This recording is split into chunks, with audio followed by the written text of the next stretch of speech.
Bonsoir. Il y a Alexandre Malafé, qui est le président fondateur de Sinopia. Bonsoir Alexandre. Et également Juan Pedro Quiñonero, qui est le correspondant du journal espagnol ABC à Paris. Juan Pedro, bonsoir. Bonsoir. Plus Romain Renner de RTL.fr pour nous dire ce que disent les réseaux sociaux de l'actualité. Bonsoir. On a des beaux thèmes encore ce soir, Romain. Par exemple, bon, allez, on va commencer par celui-là parce que Monsieur Valls vient d'en remettre une couche dans Le Monde daté de demain à propos des confidences de François Hollande à nos confrères du Monde, justement, dans ce fameux livre qui ne cesse de générer la polémique. Eh bien, Monsieur Valls a réenrichi ses propos de France Inter d'avant-hier. Il a dit que lui, personnellement, il était très en colère parce qu'il y a des propos privés entre lui et le chef de l'État qui ont été imprimés, qui n'auraient jamais dû sortir, et que globalement, les militants socialistes avaient toute raison d'être dans la honte. Plus Monsieur Sarkozy, qui quand même a dit que dans le très hypothétique second tour, Le Pen, Hollande, finalement, il votera Hollande, même si ça lui broie le cœur, mais enfin, il le fera quand même.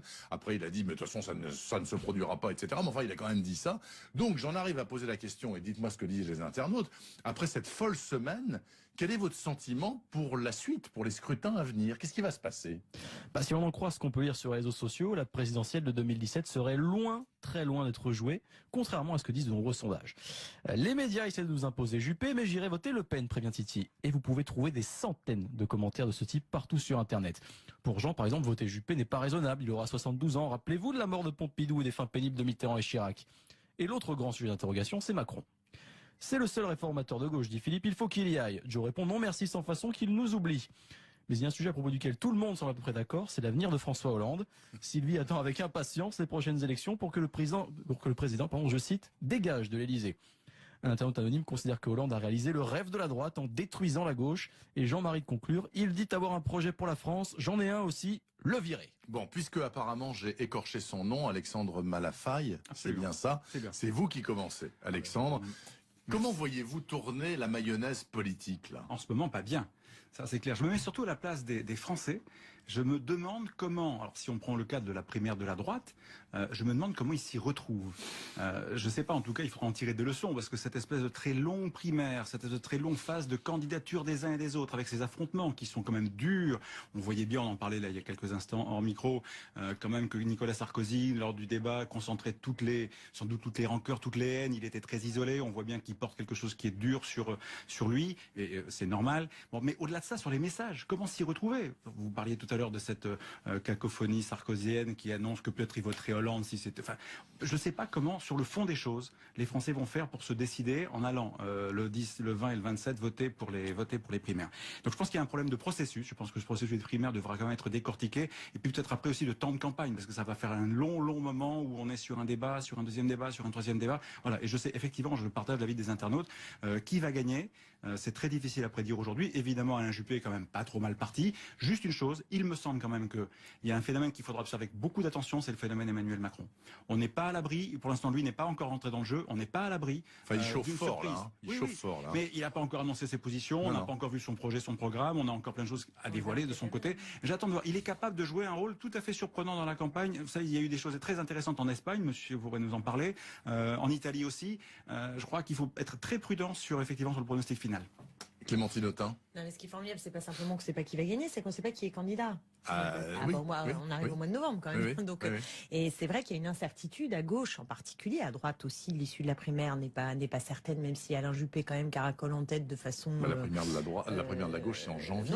Il faut attendre 3 mois. La primaire de la gauche, c'est la primaire du Parti socialiste. On ne sait pas encore qui est candidat. Le président de la République lui-même. Voilà. Complètement incroyable, c'est-à-dire que lui il croit en son étoile, il continue à être perché je ne sais où et il ne voit pas que les Français n'ont aucun désir de lui et rêvent même de le mettre à la porte. Non mais si, il le voit très bien, mais il pense que que son heure va venir, qu'il a une bonne étoile et que tout ça. Quelque chose qui va renverser la situation. Bien sûr. Écoutez, pour l'instant on ne voit pas tout à fait venir ce qui va renverser la situation et ce qui est sûr c'est que on arrive dans un bout de cycle. Parce que c'est pas simplement cette élection, est-ce que la primaire est un bon ou un mauvais filon, enfin vous voyez ce que je veux dire. Je pense qu'on est dans quelque chose de beaucoup plus profond que ça.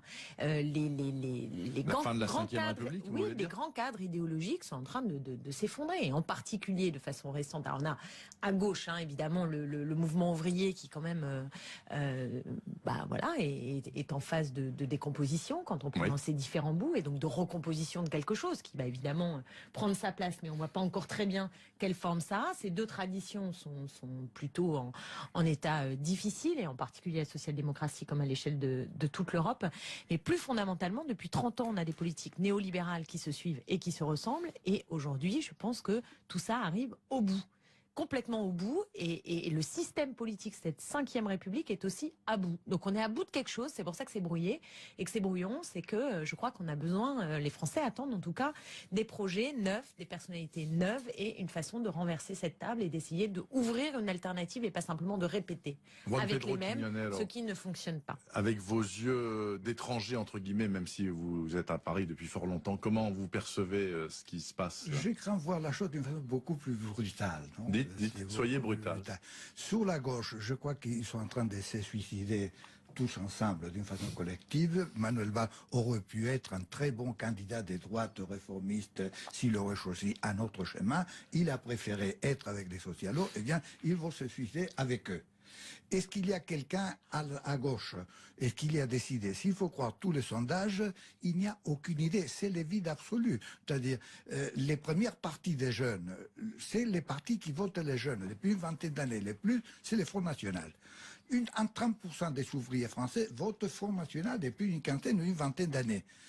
Quel est le fonds de commerce du Parti communiste, des socialos, des écologistes, on peut pas des divers gauches plus ou moins extrêmes ou pas non extrêmes? Il n'y a rien, c'est le vide absolu. Le vide absolu. Le vide absolu. S'il faut croire tous les sondages, et je crois dans les sondages français, parce qu'ils disent toujours la vérité, depuis une trentaine d'années que je les suis, ils sont tous derrière Le Pen. C'est-à-dire toute la gauche aujourd'hui pèse moins que le Front National. Et ça, c'est une catastrophe. Mais c'est pas un paysage politique qui est figé ad vitam aeternam. Je constate que depuis que la gauche... Ça va de pire en pire. Mais c'est pire que ça, c'est que depuis qu'Hollande est au pouvoir, le Front National est passé de 17 à 27. Donc ce qui est absolument certain, c'est que la gauche au pouvoir a été le terreau formidable de l'extrême droite. Encore. Enfin, la gauche, les partis communistes n'existent plus. Les écolos, ils se sont suicidés gentiment, comme c'est leur tradition. Pas gentiment, hein. Bon, mais avec une certaine plus gentiment que d'habitude, on ne peut pas dire que la primaire est très... C'est un suicide sympathique. Et du côté droite, il y a les côtés pépères, que c'est les seuls qui pagent globalement, que c'est Juppé. Et s'il faut croire les images de Sarko, il y a déjà la mine du perdant aigri. Exactement. Tordu, compliqué, il a vraiment de gros mots. Il n'a pas l'air d'être en train. Il faut éteindre le son, vous le regardez, et la défaite est portée sur son visage. Il est là. Il a récent comme ça. Il aurait dû rester fidèle à ce qu'il avait annoncé au soir de sa défaite, de servir son pays autrement. Je pense mais ça confirme en tout cas, pour rebondir sur ce que Clément Pinotin, ça confirme vraiment qu'on a un besoin profond de renouvellement de la classe politique. Regardez la primaire de la droite, c'est que des gens qui font de la politique depuis très longtemps, qui pour un certain nombre d'entre eux ont essuyé des échecs. Une partie effectivement, le Premier ministre sortant, le président sortant. Demain, hommage national de la nation française au peuple tzigane. En l'occurrence, les tziganes ont été massacrés pendant la dernière guerre mondiale, pendant l'occupation ici en France, mais partout ailleurs, en Roumanie, en Grèce, en Allemagne, etc., par centaines de milliers par les nazis. Et la question que je posais, c'est est-ce que les tziganes sont vraiment les grands oubliés de l'Holocauste? En l'occurrence, le président de la République sera dans cette commémoration. Romain Reiner, qu'en pensent les internautes? Eh bien, le fait que François Hollande se rende à cet hommage semble totalement brouiller le message pour les internautes. Ils y voient en fait une espèce de manipulation politique pas forcément légitime. C'est le cas de Christian par exemple. Hollande reconnaît la responsabilité de la France dans le génocide tzigane. Pourquoi pas dans la répression de la sédition Nika? Pour Aven, les gens du voyage sont beaucoup d'électeurs potentiels. Baba reproche au président d'effectuer un nouvel hommage national. Le rôle du président, ça se résume à ça donc? Manzac ne supporte pas l'idée que la France, je cite, endosse tous les crimes. Il y a des gens qui pensent différemment. Charles pense lui par exemple que cet hommage vient un peu tard et il s'interroge, quid des milliers d'Espagnols internés par les Français dans des camps avant d'être livrés à l'occupant? Et une autre personne tire son chapeau à François Hollande pour ce geste de reconnaissance qu'aucun président n'avait jamais fait. Le fait est que, effectivement, c'est une première. Quant aux électeurs tziganes, à mon avis, il y en a pas beaucoup qui vont voter. Me semble-t-il, il faudrait faire une étude un peu fine là-dessus. Mais enfin bon, le fait est. Juan Pedro, est-ce que ce sont les oubliés? Peut-être. En tout cas, moi, que l'État, à la fois, rende hommage à un de ces... je sais pas, des personnages de sa diversité, ça me paraît bien noble, respectable et opportun. Toujours. Après la guerre 14, le maréchal Foch a rendu hommage aux musulmans et a bâti la grande mosquée de Paris.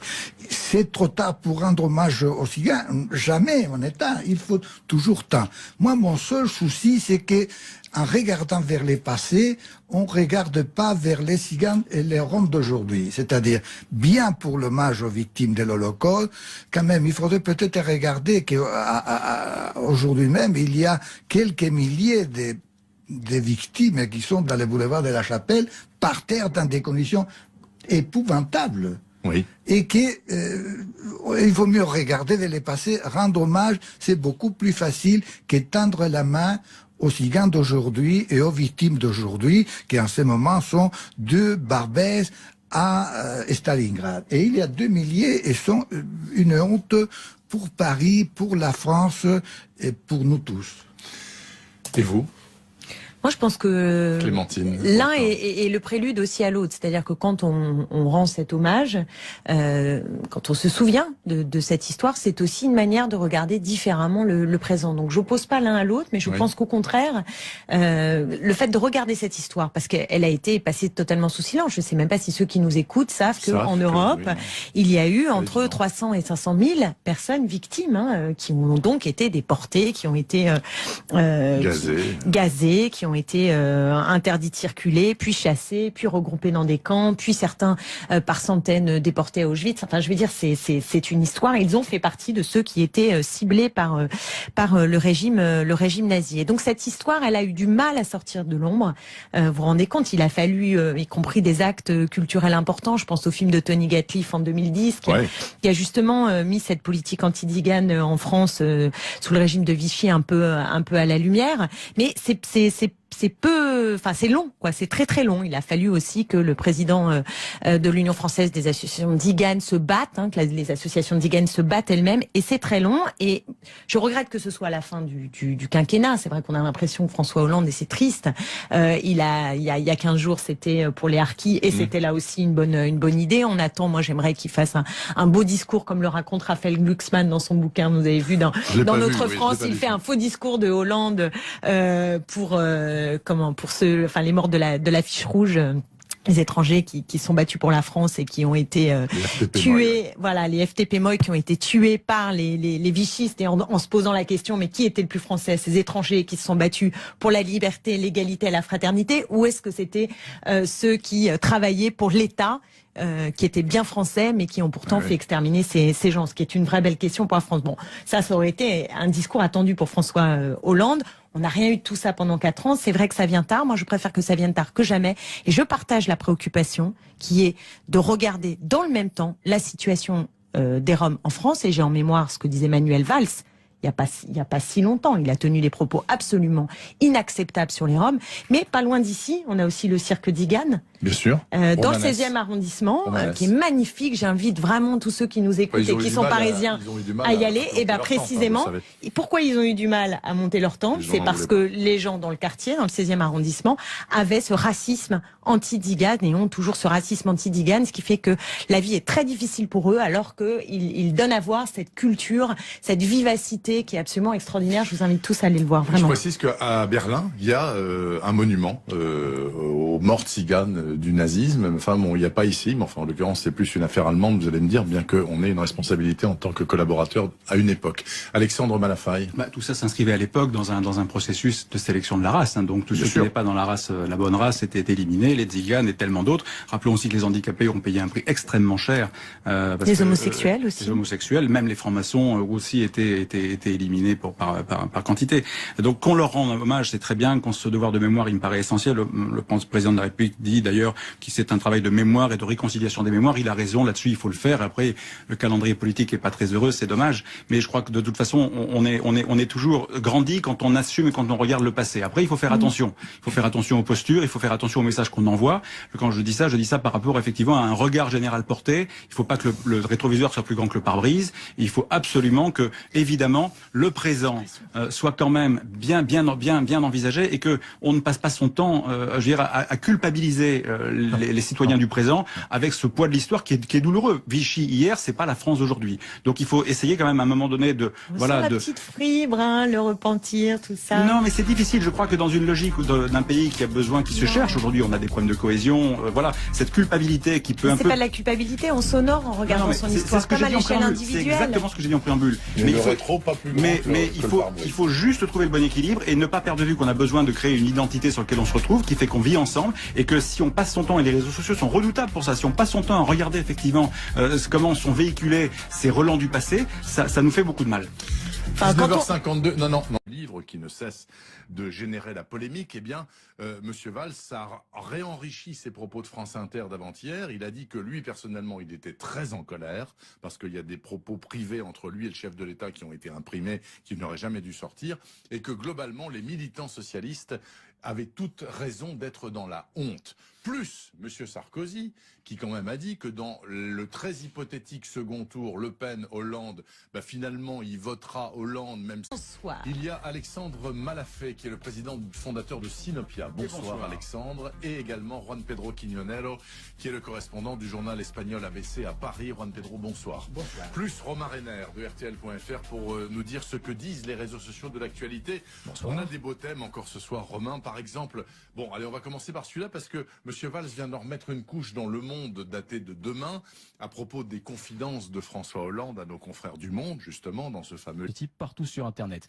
Pour Jean, par exemple, voter Juppé n'est pas raisonnable. Il aura 72 ans. Rappelez-vous de la mort de Pompidou et des fins pénibles de Mitterrand et Chirac. Et l'autre grand sujet d'interrogation, c'est Macron. C'est le seul réformateur de gauche, dit Philippe. Il faut qu'il y aille. Joe répond non merci sans façon, qu'il nous oublie. Mais il y a un sujet à propos duquel tout le monde semble à peu près d'accord, c'est l'avenir de François Hollande. Sylvie attend avec impatience les prochaines élections pour que le président, je cite, dégage de l'Élysée. Un internaute anonyme considère que Hollande a réalisé le rêve de la droite en détruisant la gauche. Et Jean-Marie... Si ça lui broie le cœur, mais enfin il le fera quand même. Après il a dit mais de toute façon ça ne se produira pas, etc. Mais enfin il a quand même dit ça. Donc j'en arrive à poser la question et dites-moi ce que disent les internautes. Après cette folle semaine, quel est votre sentiment pour la suite, pour les scrutins à venir? Qu'est-ce qui va se passer? Si on en croit ce qu'on peut lire sur les réseaux sociaux, la présidentielle de 2017 serait loin, très loin d'être jouée, contrairement à ce que disent de nombreux sondages. Les médias essaient de nous imposer Juppé, mais j'irai voter Le Pen, prévient Titi. Et vous pouvez trouver des centaines de commentaires de se conclure. Il dit avoir un projet pour la France, j'en ai un aussi, le virer. Bon, puisque apparemment j'ai écorché son nom, Alexandre Malafaille, c'est bien ça. C'est vous qui commencez, Alexandre. Comment voyez-vous tourner la mayonnaise politique, là? En ce moment, pas bien. Ça, c'est clair. Je me mets surtout à la place des Français. Je me demande comment, alors si on prend le cadre de la primaire de la droite, je me demande comment ils s'y retrouvent. Je ne sais pas, en tout cas, il faudra en tirer des leçons, parce que cette espèce de très long primaire, cette espèce de très longue phase de candidature des